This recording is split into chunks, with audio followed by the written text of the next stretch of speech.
அதிசயங்கள் செய்கிறவர் நம் அருகில் இருக்கிறார். அற்புதங்கள் செய்கிறவர் என்றும் நமக்குள் வசிக்கிறார். கலாத்தியருக்கு எழுதின நிருபம் 6ஆம் அதிகாரம் 7வது 8வது வசனத்தை வாசிக்கும்படி கேட்டுக்கொள்கிறேன். மோசம் போகாதிருங்கள், தேவன் தம்மை பரியாசம் பண்ண விட்டார். மனுஷன் எதை விதைக்கிறானோ அதையே அறுப்பான். தன் மாம்சத்திற்கென்று விதைக்கிறவன் மாம்சத்தினால் அழிவை அறுப்பான். ஆவிக்கென்று விதைக்கிறவன் ஆவியினாலே நித்திய ஜீவனை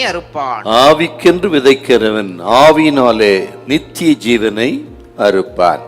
என்று விதைப்பும் அறுப்பும் என்கிற மிக முக்கியமான ஒரு சத்தியத்தை பரிசுத்த பவுலடிகள் இங்க போதிக்கிறத நம்ம பார்க்கிறோம். விவசாயத்துல விதைத்தால் அதை ஒரு நாள் அறுவடை செய்து தான் ஆக வேண்டும். கோதுமையை விதைத்தால் கோதுமை தான் அறுவடை செய்ய முடியும்.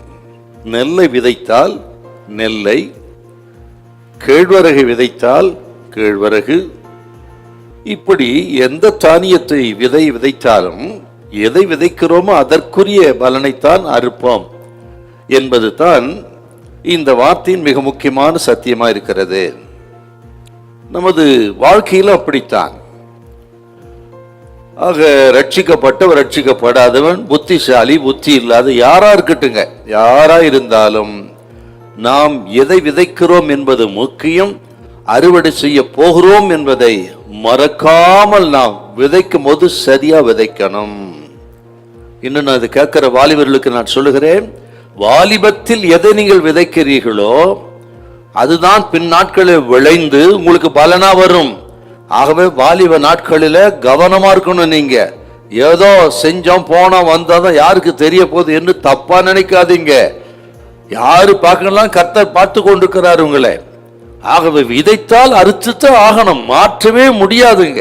ஆனால் ரட்சிக்கப்பட்ட பிறகு, பாவ அறிக்கை செய்த பிறகு எல்லாவற்றையும் அவர் மன்னிக்கிறார்.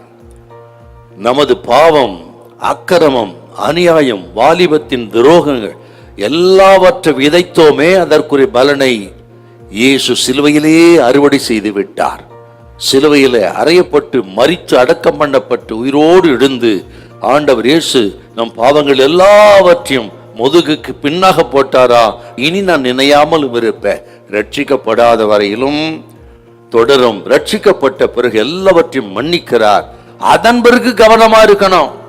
சிலுவையில எனக்காக எல்லாவற்றையும் சுமந்து தீர்த்து விட்டார் என்று துணிந்து பாவம் செய்யக்கூடாது. ரட்சிக்கப்பட்டு விட்டாலும் தொடர்ந்து பாவம் செய்தால் பலனை அனுபவித்து தான் தீர வேண்டும் என்பதை நீங்கள் மறக்க கூடாது.